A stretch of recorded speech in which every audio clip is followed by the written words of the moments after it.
Kung hindi nyo pa napanood ang first stop ko dito sa Tom's Way, please check it out sa aking FB page Lily in Taiwan or dito sa aking YT channel.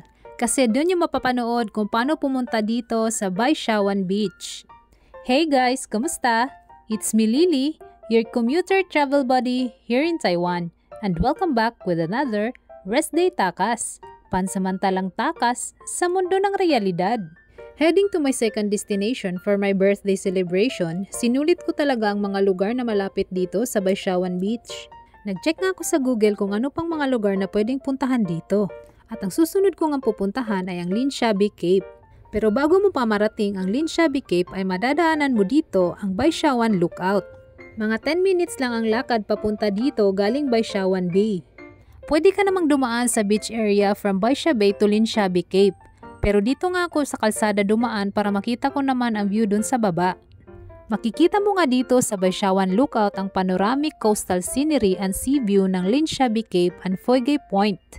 Sayang nga talaga hindi ko mapalipad ang drone ko dahil napasukan nga ng buhangin sa pagpalipad ko kanina sa Baisha Bay. Napakaganda nga sana ng view dito guys. Babalikan ko nga lang to pag maganda na ang panahon para makapagpalipad ng drone. Sobrang nakaka-relax nga tumambay dito habang nakatingin lang sa dagat. Masarap pa nga sanang tumambay lang dito pero mukha ngang uulan. Kaya saglit nga lang ako dito at nagtungo na ako sa aking third destination. Baka hindi ko pa nga malibot lahat kung maabutan ng ulan. Kapag gumagala talaga ako ay nakaplano at nakalista talaga ang mga lugar na pasyalan. Para wala akong makaligtaan sa lugar at masulit talaga ang biyahe ko dito.